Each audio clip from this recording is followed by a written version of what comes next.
Okay, Irene, thanks. So welcome everyone to Theology on Tap, once more online. We're experimenting a little this time to have a bit of a conversation along with the presentation.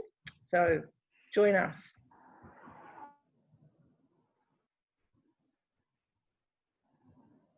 So tonight, it's Mark Delaney is speaking about COVID-19 creation and climate change. Paul Mercer will introduce him shortly. And then you're welcome to stay after the presentation and have a chat room conversation with Mark. He'll be there at the end of the presentation. So next time in August, 2nd of August, if we're still online, and we may go hybrid, but we'll still be online, and we're introducing Dr. Denise Powell, who's just completed her PhD in looking at the parables in Luke's Gospel, and she is talking about why Luke's Gospel is terrifying to her. She's choosing Luke as the person that she's interacting with, and you can see there on the screen something about her and what she's going to present about. And she says that she chose Luke's Gospel because of the heartwarming stories, but as she studied Luke's Gospel, she became more and more uncomfortable until now it's terrifying to her. So that sounds like a very interesting talk, and we invite you to that in August. But now to Mark Delaney and COVID creation and climate change, introduced by Paul Mercer.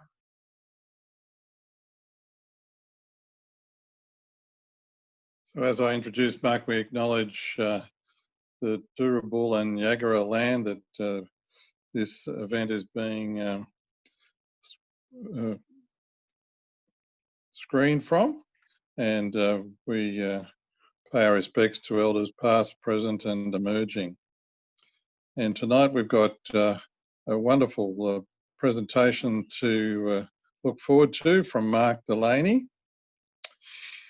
Mark graduated from the University of Queensland in law back in his younger years. He then married Kathy, and they've had 2 children, and they very quickly decided to travel to India to become community development workers. In fact, Mark completed a Master's in International Development in 2005 to complement 25 years of sharing the lives of slum dwellers in North India. So he and Kathy have got a tremendous layer of experience to their thinking at this time. Climate concerns are a profound threat to the gains in development for poor communities, and Mark has become very aware of this in recent years. It's become a great concern for him and his family. So this evening, via this pre-recorded small live audience participation, Mark will explore climate change through the biblical lens of creation and our current COVID-19 pandemic.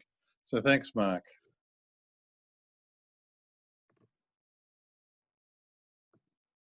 Great, thanks very much, Paul, and thanks, Irene, and for others for inviting me. So welcome again, everybody, and particularly to Dina and Dennis and Richard. So I'm really glad that you could join us this evening. Can I just check that, is everybody able to hear me okay? Yep, great. So as I was saying to Dina earlier, if you would like to say something at any point during the presentation, feel absolutely free. Just give a little hand wave or something like that, and then you can unmute yourself and make any comment or ask any question. I'd welcome that. But pretty soon on, I'm going to invite you to choose one of the 6 points that I'm going to talk about on which to comment if you'd like to. So if you'd like to make a comment, just a very short one on one of the 6 points, we'll figure that out shortly. So to start with, just a very brief introduction to me and who I am. So as Paul said, I graduated from the University of Queensland. There I am on the right with my mum and dad graduating, I think early 90s with my law degree and also a commerce degree.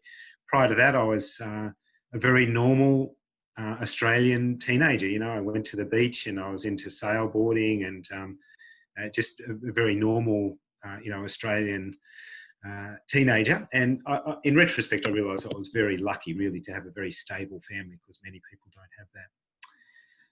Okay. And but then, as Paul said, soon after graduating, met Kathy. Well, actually, prior to graduating, met Kathy. Found that we both had a passion for Jesus, for the Gospels, and for the poor. So as we read the Gospels, we thought, well, God has this amazing love for the poor. So we decided to try to do something about it. So we went to India as an experiment to see if we could contribute. We found that there were some good things that we could do. So as my dad used to say, if it's not broken, don't fix it. So we figured things it's working for us in India. So we stayed for about 2 decades. This is where we live. This is the last place we lived in North India. So we chose to live with the people that we were serving and working with, which meant we lived in slums, what many Australians would call a slum. And that was our whole house for several years. So my contention is that the majority of the world's population actually live, their accommodation is a single room. So their bedroom, their lounge room, their dining room, their everything room. And that's the way that we chose to live as well. That was our whole house. So you see there, it's the dining room. At night time, you fold the mattresses out. It's your bedroom, it's your entertaining room, it's your study room and everything. So that in the slide there, you'll see our 23-year-old son, Tom, on the left, then Kathy, then our 18-year-old son, Oscar, and then me. And we're in Australia at the moment for Oscar to get underway at Queensland Uni. He's studying science at the moment. In fact, he's got a biochem exam in a couple of days' time. So he's studying that tonight. So that's where we lived. And what do we do? In the next one, well, we've done a variety of things, as you imagine, over those 2 decades. This is the latest one that Tom particularly has been involved in. It's teaching literacy, not English literacy, but it's teaching Hindi literacy. So teaching Indian kids who obviously speak Hindi fluently, but they can't read and write it because the public schooling system is so poor. So Tom and his colleagues would sit with people at their houses. So that's a very poor slum nearby. That's people's houses there in the background, and help kids to learn to read and write Hindi, so that when they go to school, they can much better interact with their schooling now that they're literate. And sometimes even the mums of the kids would say, oh, thanks so much for teaching my kids. Would it be possible to teach me how to read and write Hindi too? Because a lot of the mums were illiterate. And Tom says, yeah, why not? So that's a photo of Tom teaching one of the mums how to read and write as well. And she was a very successful student and learned quite quickly. Okay, but what's all that got to do with climate change and creation? Well, not too much up to that point, but what we've found over the last 5 or 10 years is that climate change is already affecting the poor. So, for example, I'd chat to this guy here in his wheat field, and I wouldn't say, what do you think of climate change? Because, in fact, there's no easy way to say climate change in Hindi. But I just say to him, hey, mate, have your agricultural practices changed at all in the last 5 or 10 years? And he said, oh, yeah, they've changed significantly. So maybe 10 years ago, up to 10 years ago, we would plant our crop and we'd know that the monsoon is going to come pretty much dead on about the 10th of July, and then it would water the crop and it would grow and it will be okay. But he said for about the last 5 to 10 years, that the weather is going haywire. Sometimes the monsoon comes early, sometimes it comes late, sometimes it doesn't come at all. So the weather patterns are changing significantly. Now, he didn't even know the term climate change. That's just his lived experience of trying to grow crops. So we thought, oh my goodness, if it's having this effect on the poor, that is hugely significant. And the climate change, in our view, threatens to undermine the development gains of the last 50 years if we don't get this under control. So for us, it's enormously significant for the poor and for our own faith, because we feel like we're treating God's magnificent creation very badly. All right. Now, let me just check again. Is everybody still able to hear me okay? And just give me a little hand wave. Yep.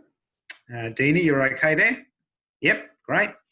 And is there any question or comment that anybody wants to make about any of this stuff in India or anything else before we keep going? If so, just give a little wave. Paul? Yep. Yeah, so Mark, is there, or are you aware of an emerging academic interest in this issue for poorer communities? Is there a growing literature that sort of is beginning to measure what's happening? Do you mean with respect to climate change, Paul? And the conditions that Climate poor change people and the poor. Yes, there definitely is academic interest in that. Absolutely. So Oscar read an article the other day, quite a scholarly article, suggesting that the life quality for 500 million people in India is likely to decrease in the coming years. So by and large, life quality is going up throughout the world, has been doing so for 50 years. But for 500 million people, and as I say, this is a very scholarly article, is likely to decrease in the coming years because of climate change. So yes, there is academic interest. There's an enormous amount being studied and written about this topic. Yes. Anybody else like to say anything? No? We're all good? I'm glad to see Richard and Cheryl getting dinner underway there. That's great. Okay, so my oldest son, Tom, and I, well, as a family, we returned to Australia for a break in 2015-16 with this knowledge that climate change is affecting the poor right now. And we came expecting Australians to be, really on top of this and doing something about it. But we were shocked by the inaction. Now, this has changed over the last 5 years. Now there is a lot being spoken about. There's a lot in the media, but 5 years ago there was not. And we were amazed at the inaction on climate change. So as a response, we did a lot of different things. We spoke to politicians, did education, schools, and so forth. But in the end, Tom and I wrote this book, Low Carbon and Loving It, as our response. So it was published in February 2018. The sales have gone reasonably well. I know I'm in a room with other authors at the moment, and those sales probably don't look very significant at all. But for Tom and I to crack the 1,000 mark was pretty exciting. We've had very good media coverage. ABC's Late Night Live with Philip Adams was a great interview. Sydney Morning Herald, a couple of articles, and there's the website for the book. So by and large, the book has gone down very well. And by the way, at the end of this, if anyone wants the PDF of this whole presentation, I've got it as a PDF. I can just mail it to you. And then all of those links work. You can just tap on the link in the PDF and it will open in your web browser. So you can have all of those. Okay, so on we go. Can I just add? Sure, Richard, yes. The book is in the QUT library. Okay. There may well be other people listening to this presentation who have influence over library purchases, and I'd suggest they consider purchasing the book for their library. Thank you, Richard. That's a lovely thing to say, and I'll pay you later for that. Terrific. Thanks, Richard. Yeah, it's actually in the Brisbane City Council library system as well, Gold Coast library system. A number of city council libraries have it. So yeah, it's been quite well received. So just as a precursor to the learnings from COVID, that I want to talk about tonight. Just one slide, just to make sure we're all on the same page about the average Aussie's carbon footprint, because climate change is all about carbon, it's all about our carbon footprints. Just to put you in the picture, because this stuff is not talked about in the media, but it is in fact true. We'll see there that the average global carbon footprint. So for all the world's 7.5 billion people, if you divide the whole world's carbon emissions by 7.5 billion people, you come up with 6.5 tonnes per person. That's 6.5 tonnes of CO2 equivalent, is that thing. The Australian average, by contrast, is 22 tonnes carbon dioxide equivalent per year. That reference there is to a Sydney Morning Herald article, I think, that talks about that. So just to get that in perspective, the average Aussie's carbon footprint is at least three times the global average. So one of the highest in the world. And that's not talked about because it's not good economics to talk about that, but it's actually true. So in a sense, we are responsible for some of this problem. Not for all of it by any means, but by our own lifestyles, we are partially responsible for this. And so the main 4 ways that we can reduce our carbon footprint are these. And that's a little graphic there that talks about the relative carbon impact of the different things that we do. So the first one is surprising to many people. It's actually the new goods that we purchase, because every new good you purchase has what we call embedded emissions. It means it takes carbon to manufacture that chair, that table, that shirt, that pair of joggers, that computer. Takes carbon emissions. So every new product you purchase, that has carbon involved. The second one, people are more familiar with, it's our travel, because of the carbon dioxide from planes and cars and so forth. Many people are familiar with that. The third one you'll also be familiar with, that's our diet, particularly methane, which is CH4, because cattle emit a lot of methane, and that's a very potent greenhouse gas. So if we eat meat or dairy, that comes from cattle, therefore it's associated with carbon emissions. And the fourth one is our household electricity. And that's true in Queensland, particularly because most of our electricity comes from coal-fired generation, which has an enormous amount of carbon emissions. And now, generally, we use a lot of electricity, particularly in Queensland, where you'll see the last thing there, a lot of people have pools, use air conditioners, all of which consume a lot of electricity. So they're the four big ways that we can reduce our carbon footprint. Now, the sixth learnt, Kathy. Just while we're on the topic of how this interfaces with coronavirus, it's interesting that in our restricted movement, we haven't been able to do very much of 1 and 2, at least. Yes. Because we can't go shopping and travel places.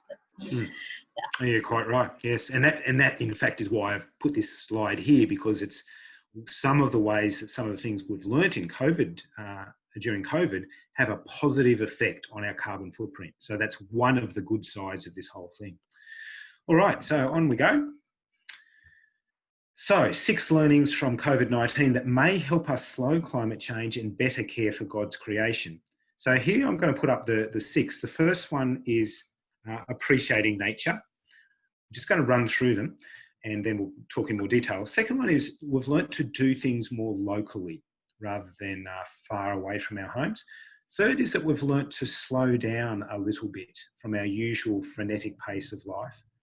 Fourth is that we've learnt to be a little bit brave, in fact, I think, to be a bit courageous and to do some difficult things. Fifth, we've learnt to reappreciate science.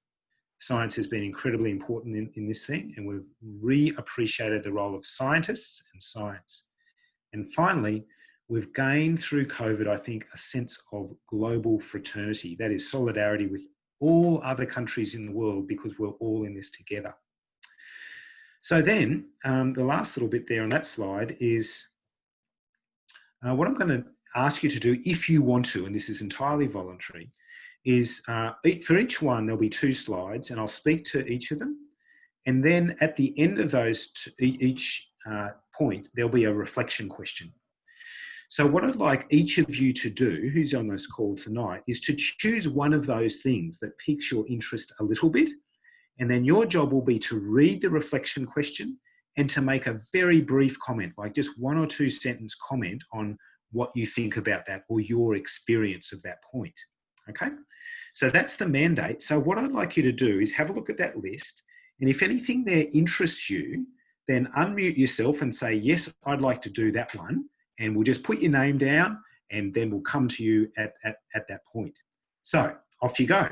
Does anybody want to do any of those 6? And it's entirely voluntary. If you don't want to do any, that's absolutely fine as well. I might take the easy way out and go to number 5, appreciating science. Very good. Thank you, Richard. Okay, great. Given that I'm in that field. So, sure. Yep. Thanks, Richard. Anybody else? I don't know if I can make any comments, but I'll just try. And sure. I'll con number 4, being brave. Being brave. Excellent. Thanks, Dennis. So Dennis on number 4. I'd like to do number 1, appreciating nature. Excellent. Thank you, Dina. So I'll do number 3, slowing down. That's Paul. Okay, Paul's on number 3. Great. I'm happy to do number 6, gaining a sense of global fraternity. Okay, Irene on 6. And so does that mean, Kathy, are you willing to do 2? I can do doing locally. Oh, okay, Cheryl, great. Thanks, Cheryl. So Cheryl's going to do number 2, and that leaves Kathy off the hook. Terrific. Well done. Thanks, everybody. Okay, so on we go. So the first one then, appreciating nature. So under COVID, many of us have spent considerably more time in our local parks, marveling at nature. It's amazing as you go out, there's so many people out there, aren't there? And I've learnt, for example, that the bird on the left that you're about to see is called a peewee, otherwise known as a magpie lark. And compared to the bird on the right is what is commonly known as a butcher bird. So there's all of these beautiful black and white birds out there. I didn't used to know what they were called, but under COVID, I've learned to look at them and appreciate them, and appreciate their markings, and I've actually learned what they are. So I've really enjoyed that. So if our love of nature that many of us have refound persists after COVID, perhaps we'll be willing to help prevent the loss of many species, birds, insects, and plants due to climate change. For example, maybe some of us have learnt to love nature so much that we'll be willing to speak up over excessive land clearing. So habitat loss is probably the major cause of species extinction. There's an act you might have heard on the news called the EPBC Act. That's the, Kathy will tell me what that stands for. The Environmental Protection and Biodiversity Conservation Act. Conservation Act, that's the one. Now that act is reviewed once every 10 years, and it's getting reviewed at the moment as we speak. And it's probably the premier piece of environmental legislation in Australia. And it talks in that, the experts talk in that, by many species become extinct by death by 1,000 cuts. And what that means is when a development application goes in for a housing development, the experts will look at that and say, oh, okay, we're going to lose some forest, we're going to lose some koala habitat, but look, it's only 0.1% of the entire koala habitat, so it's okay, it can go ahead. The trouble is when the next development application comes in, and that's also 0.1%, that if you have 1,000 of those, then there's 100% of the koala habitat gone. So, you know, the trouble is if you just look at it as one development application, these things are going to get passed all the time. But at the end of the day, many of our species will die and will be gone. And koalas, in fact, are under threat at the moment. So our next point then is maybe our appreciating nature, maybe we'll be willing to speak up over climate change, which is the second most important contributor to species extinction. For example, we might be talking about advocating for energy to be sourced from renewables rather than from carbon-emitting coal and gas. And that debate's going on right now. As we emerge from COVID, the federal government's saying, all right, we're going to go to gas. That's going to get our economy up and running again. Whereas many other people are saying we cannot go that way. We must go hard at renewables now. This is our best chance to do it. So this debate is live right now. So there's our reflection question. So we'll go to Dina. So Dina, would you mind please reading the reflection question and then making a very brief comment about this point of appreciating nature? Thank you. When COVID is over, will I continue to appreciate nature and work to protect it? As Irene was over visiting yesterday, she saw us having some wonderful interaction with our butcher birds, who I've been feeding for a little while, and I've developed quite a relationship with those. But from my perspective, I think that COVID has been particularly good for me because I have had much more time to work in the garden and enjoy my chooks. And do some more cooking with the eggs I get, but particularly to grow my own vegetables and therefore contribute to my own health, as well as mental health, as well as physical health, spending the time in the garden, growing food that is going to be good for me, and protecting at least my own small little environment. Yes, excellent. And one of the things that Bob, yes. Yes. Okay. Thank you, Dina. That is perfect. That is really lovely. Thank you. And not only is it good for your own mental health, but it's good for the environment too, because it's reducing your own carbon emissions by eating your own food and not buying packaged food and so forth. So Thank you very much, Dina. That's terrific. Okay, so now Dina's kind of done her thing, and so everyone else knows what to do. Irene, yes. Sorry, Mark. I just Yes. wanted to say Dina is very careful what she feeds the birds. She's researched it. She only feeds them what's okay. Excellent, excellent. Good on you, Dina. Well done. So the second of the 6 learnings is doing things locally, that we've learned to work and play closer to home under COVID. So many of us, as evidenced by this Zoom call, we've got used to Zoom meetings from our home offices and found actually they're not as bad as we feared. You know, sure, they're not as good as face-to-face, but actually they're not too bad. And we've found that, in fact, sometimes there's even benefits, because you can bring into your meetings people from the US or Europe or whatever, and they can be in the same virtual room as you. And so I'm doing this every week. I'm having conversation. The guy there on the bottom, he's in Switzerland. The woman up the top left, she's in the US. Woman with the mask, she's in Indonesia. And it's working incredibly well. So we've learnt that we can have quite a few of our meetings virtually without flying to meet each other. We've also learnt that we can shop, exercise, and play locally. So it was that, you know, you just jump in your car, you'd go to far-flung places to do your exercise and shop and so forth. But under COVID, when we haven't been able to do that, we've learnt to do that locally. And we've actually found that our neighbourhood is not a bad place after all. There's a lot of positives in our neighbourhood that we didn't even know about. So,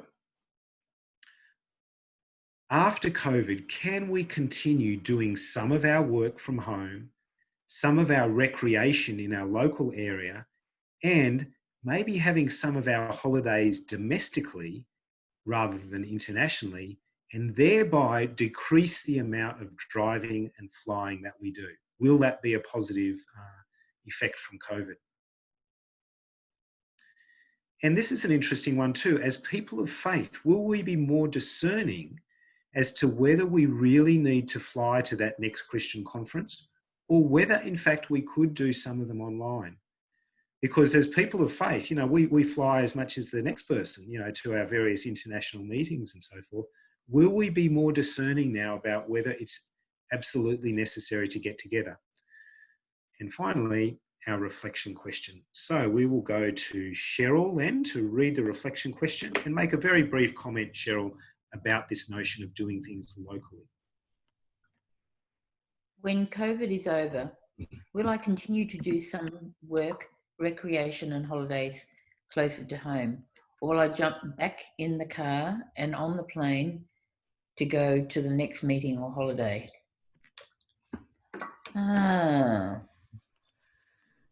Well, we're still walking the paths, and we pick up pieces of plastic as we go. Mm-hmm. After watching The Plastic Ocean, I recommend that for everyone. Mm. I can't go past, Richard and I can't go past picking up plastic. But we've also got to know people through their dogs. We greet the dogs first, and then we greet the owners, and we've got to know quite a lot of people as we've walked the paths.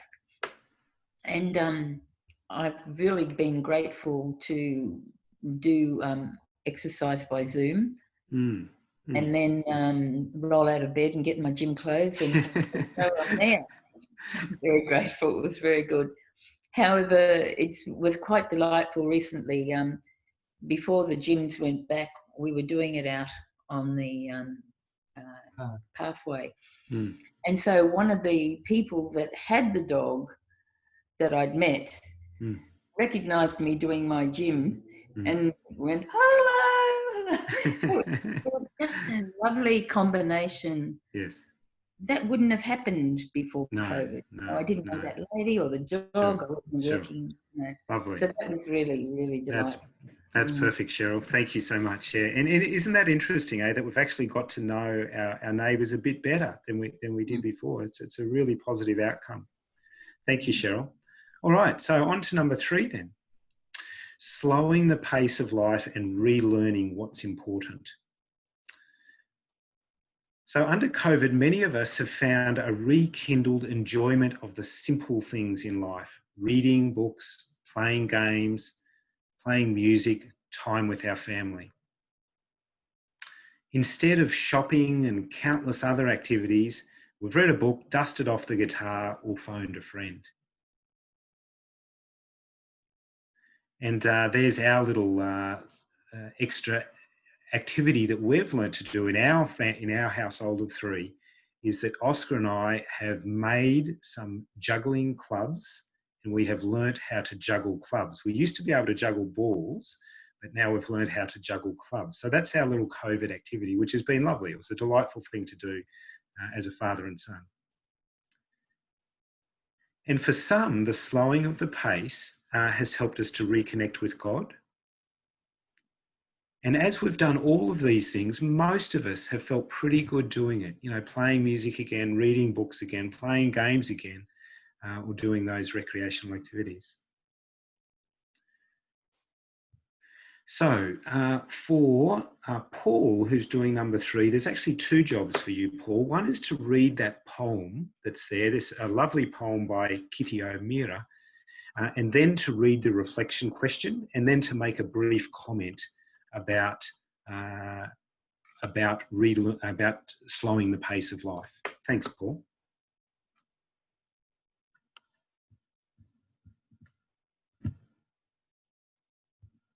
Paul, you're just muted at the moment.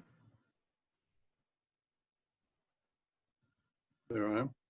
So, and the people stayed home and read books and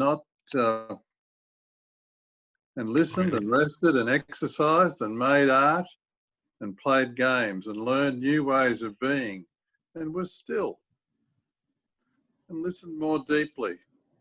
Some meditated, some prayed, some danced, some met their shadows. And the people began to think differently. And the people healed. And in the absence of people living in ignorant, dangerous, mindless, heartless ways, the earth began to heal. When the danger passed and the people joined together again, they grieved their losses and made new choices and dreamed new images and created new ways to live and heal the earth fully. And they have been healed. So the reflection question.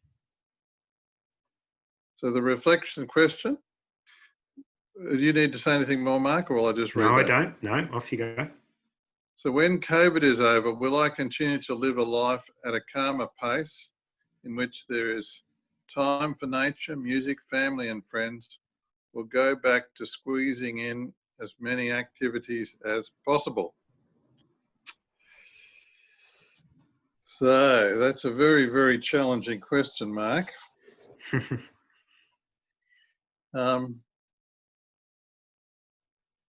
Apparently someone in about 1907 created a futuristic manifesto that sort of basically imagined everything going faster was the future. And we've been on this sort of scale upwards of speed ever since. And I think we all feel it, that we're caught in the grip of it.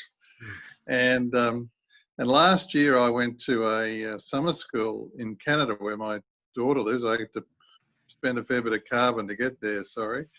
But one of the things that part of the summer school was to read a book called Slow Church. And it sort of backs onto other movements like slow food. And so there are other slow movements out there. And I think they'll gather some of the space that's created by COVID-19, I suspect. But there's something compelling about the slowing down, isn't there? That it's asking us to mull over things, to chew over things, not to just have fast food in that sort of image. And that's right. I confess it's been a real struggle to me because I'm a healthcare worker and I haven't really found that sweet spot yet. There seems to have been a fair bit of intensity in the health area from my perspective, but I have started to get to know my neighbours better. My dogs certainly wag their tails harder when they come near me because I've taken them for lots more walks. My wife and I have managed to clean up a fair bit, but I think we're very conscious that we need to slow down, and I think that's part of the calling of what COVID-19 is bringing to our lives. Excellent. Thanks, Paul. I appreciate that. Very good. So on we go to number 4 then. We're doing well. Thanks, everybody. You're participating really, really well. They're lovely reflections. So the 4th one is about we've learnt during COVID that we can be brave when we need to. Under COVID, we've learnt that we can endure considerable suffering if there is a greater good at hand. So many people have seemed willing to give of themselves for others, to help other people in ways that they may not have done before. The photo there is of the refugee detention centre in Kangaroo Point that many of you may be aware of now. I used to visit refugees in that detention centre last year prior to COVID, and really nobody knew about its existence, or very few people knew about its existence. But in the last several weeks, it's really come into the media attention. It's on Main Street there at Kangaroo Point on the way to the Story Bridge. You can't miss it. And so a number of people have discovered this appalling detention of refugees, many of whom, of those gentlemen there, have been in detention for 7 years and they have not committed a crime. But the Australian government has seen fit to keep them in detention for 7 years. So many people have become upset with that issue and started protesting. And so there's a protest there running 24/7 now. It's been going for several weeks. So just to say that a number of people have found within themselves during COVID, as they have suffered and endured suffering, a new solidarity with other people who are suffering, and a willingness or a courage to speak out about it. Thanks, Kath. My friend, and the last church service before we went into Zoom church, my friend suggested publicly that as older people, we need to consider not using a ventilator if it is needed by a younger person. Now, thankfully, that hasn't been necessary in Australia because we haven't got to Italy's situation. But for me, that was a beautiful modern day embodiment of Christ's words, greater love hath no one than this, that he laid down his life for his friends. And I think COVID has elicited those sorts of thoughts and emotions for many people, a willingness to be brave.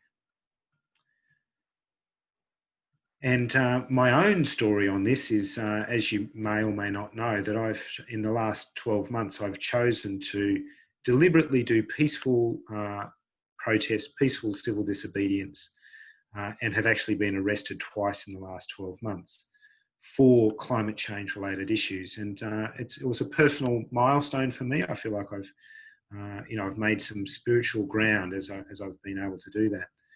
There's a podcast there that was recorded very recently about that whole issue on a place called Signs of the Times. If you get the PDF of this presentation, that link will take you there. So I would ask Dennis, please, would you read the reflection question and then make a comment about being brave?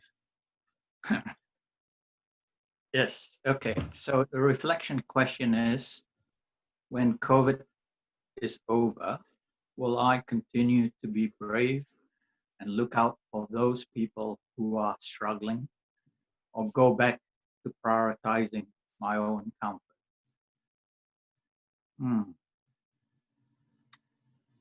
I must say the question of whether to present myself in public protest has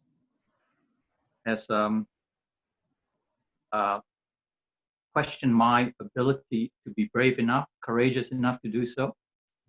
And reflecting on why that may be the case, I don't know whether it's because I've spent nearly 27 years in the public service.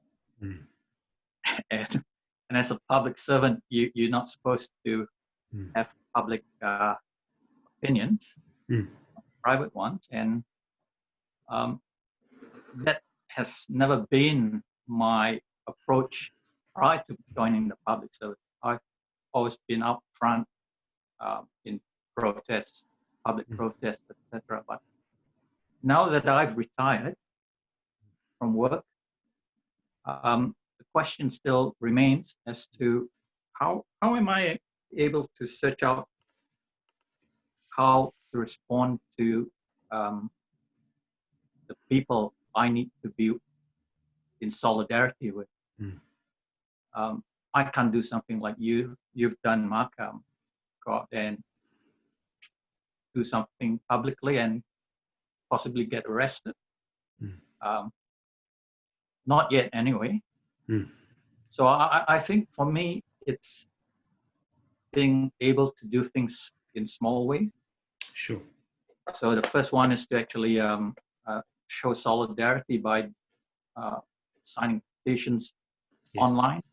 And then from there, slowly find opportunities to then engage with people struggling. Yes. And hopefully from there, see where it goes.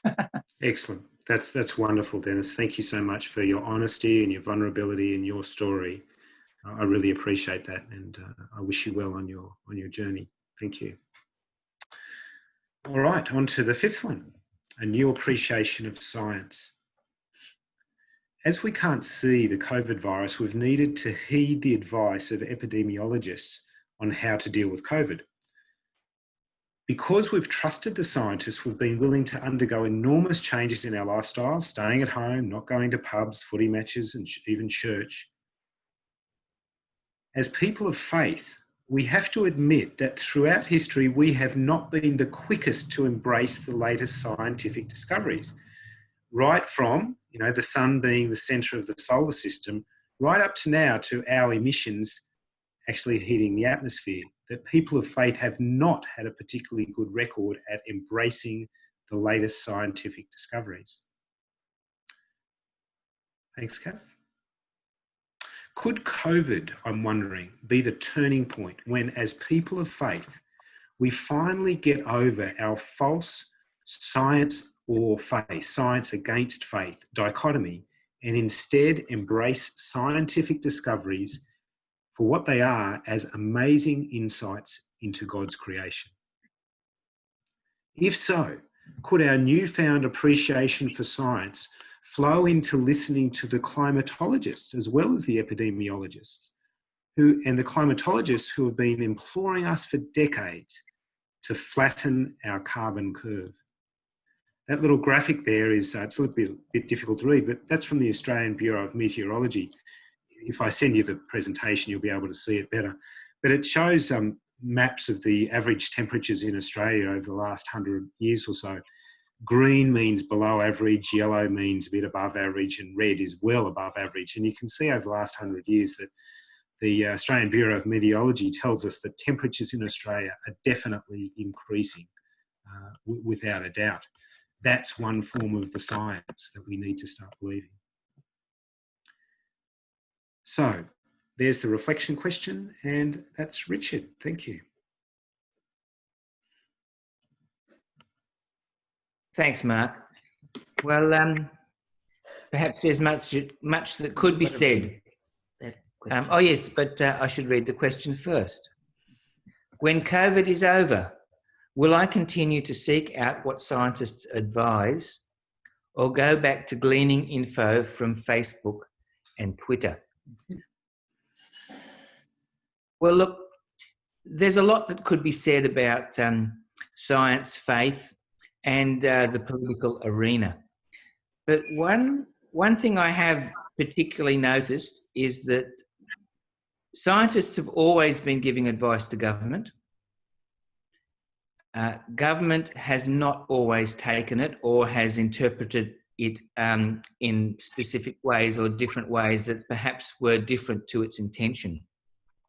But, I'm just listening to the PM news, the PM ABC PM tonight, and I hear two different premiers in two different states saying, the health advice I received was something, therefore we will do this.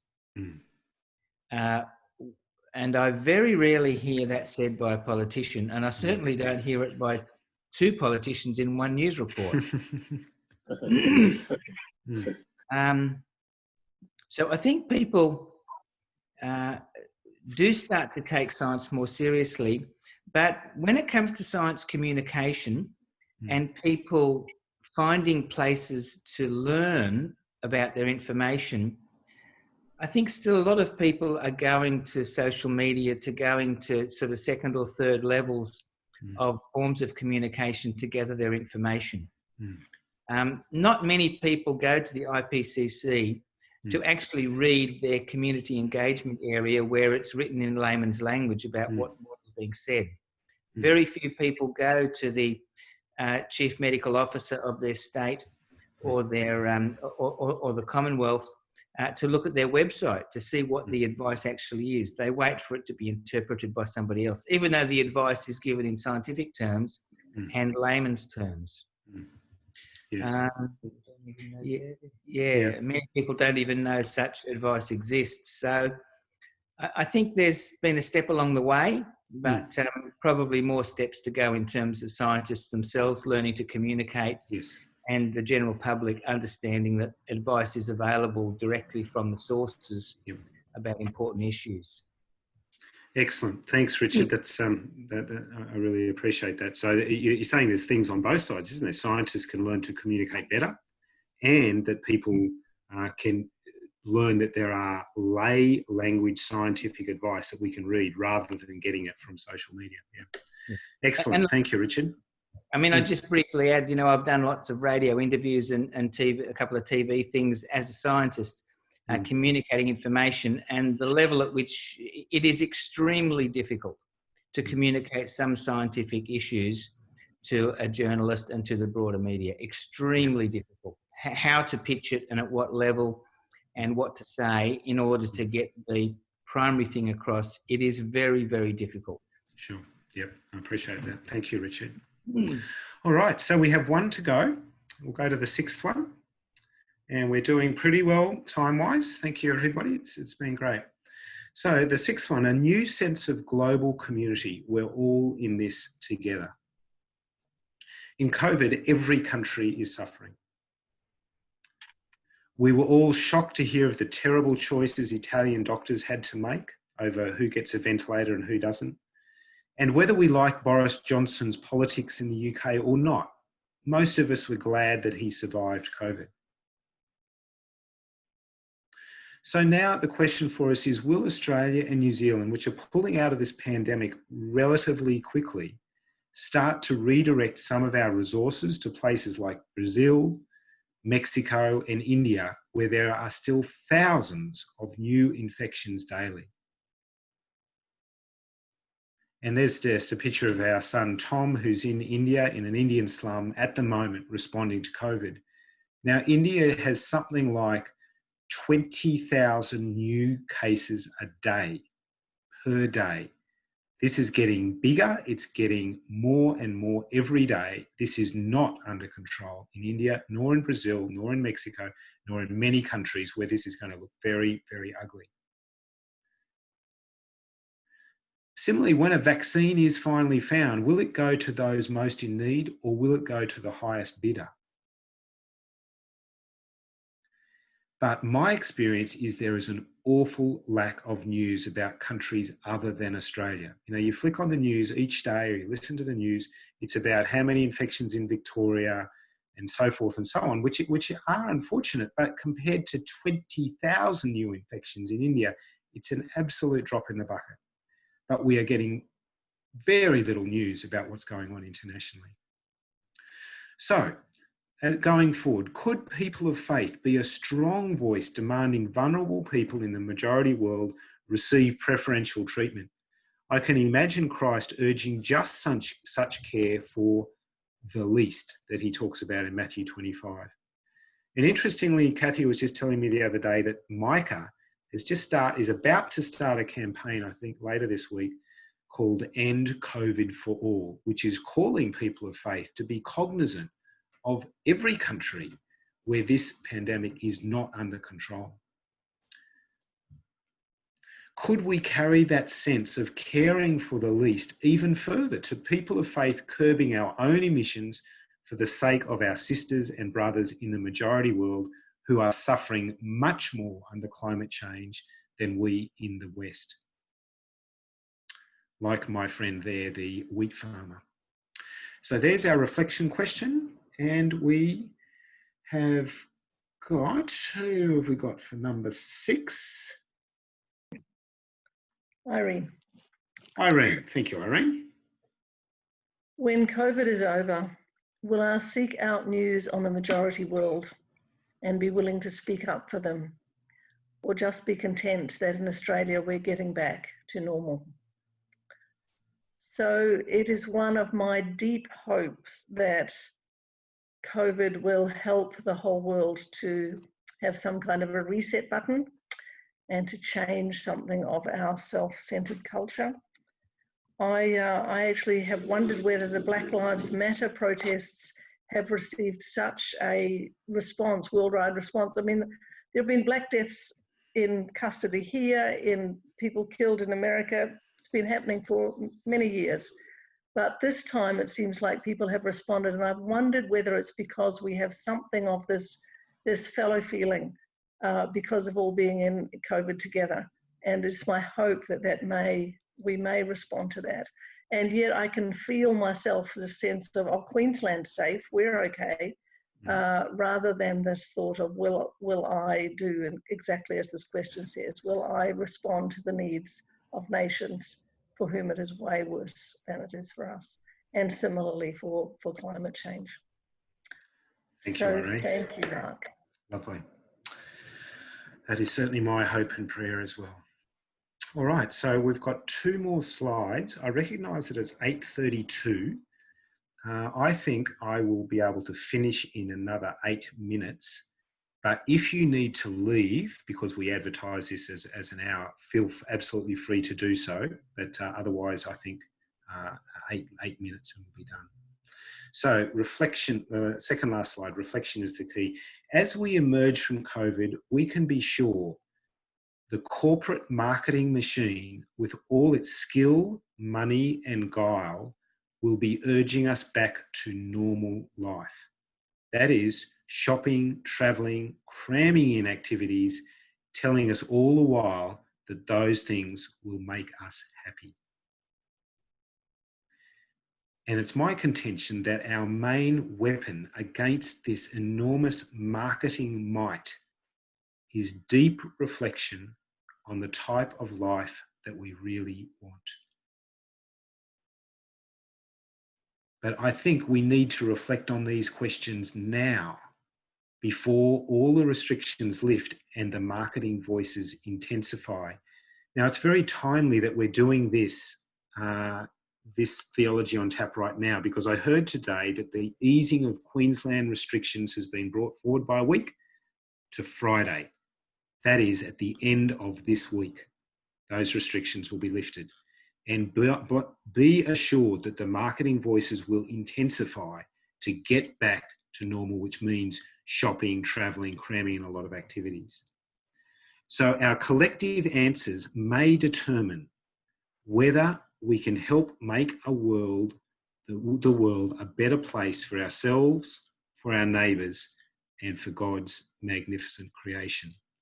So these are very, very important questions for our time, friends. The way we answer these questions and encourage other people to answer these questions are incredibly important at this moment in history. The final thing I've got there is a 3.5-minute poem. Some of you may have seen it, but I love it. And I just want to play this 3.5-minute poem for you now. And I hope you enjoy it. And then we'll come back for goodbyes and any final comments. Thank you, Kathy.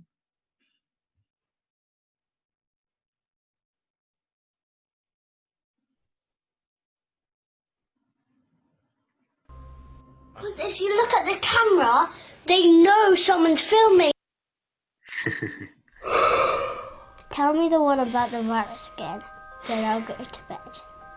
But my boy, you're growing weary, sleepy thoughts about your head. Please, that one's my favourite.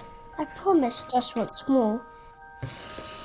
Okay, snuggle down, my boy, though I know you know full well. The story starts before then, in a world I once would dwell. It was a world of waste and wonder, of poverty and plenty, back before we understood why hindsight's 20/20. You see, the people came up with companies to trade across all lands, but they swelled and got much bigger than we ever could have planned. We'd always had our wants, but now it got so quick. You could have anything you dreamed of in a day, and with a click. We noticed families had stopped talking. That's not to say they never spoke, but the meaning must have melted, and the work-life balance broke. And the children's eyes grew squarer, and every toddler had a phone.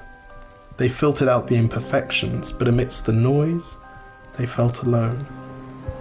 And every day the skies grew thicker, till you couldn't see the stars. So we flew in planes to find them, while down below, we filled our cars. We'd drive around all day in circles. We'd forgotten how to run. We swapped the grass for tarmac, shrunk the parks till there were none.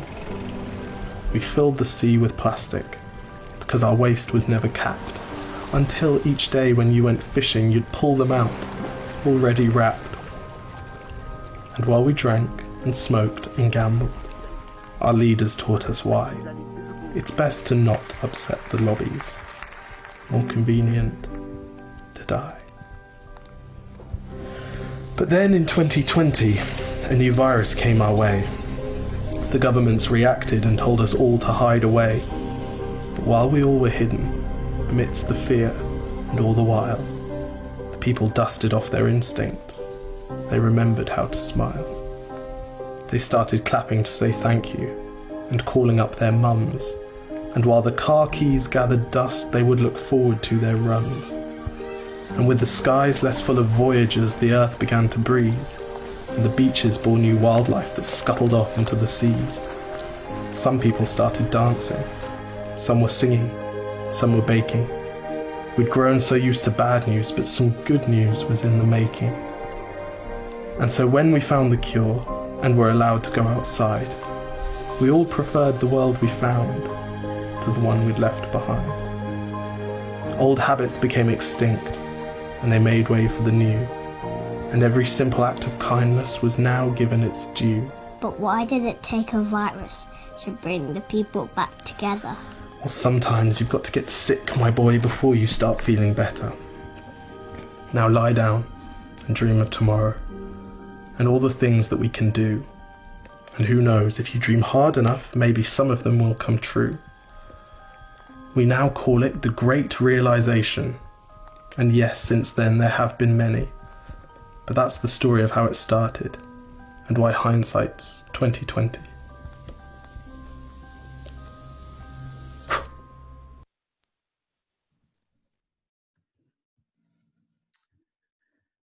Thank you. Just about makes me cry every time I see that. So I guess that's a lovely summary of my hope for our learnings from COVID. So our last slide for the evening, if we can go back to Kathy.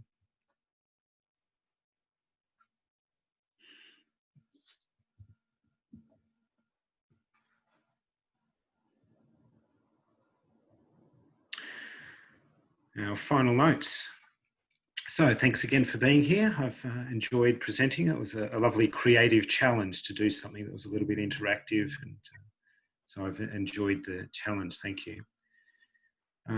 So the full article of what I wrote about those 6 learnings is was published in a magazine called Sight. And if you get the PDF from this presentation, it'll have a link to that. Email me if you'd like the PDF of this presentation. I'll just send it to you. There's my email address, so feel free to mail me. And stick around to chat afterwards. That doesn't mean tonight, although you can if you want to, but it's more on Sunday.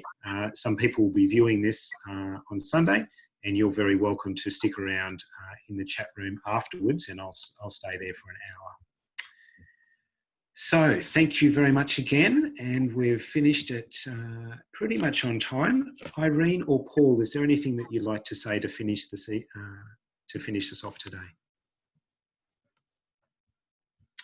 Just thank you so much, Mark, for the fact that you have lived this.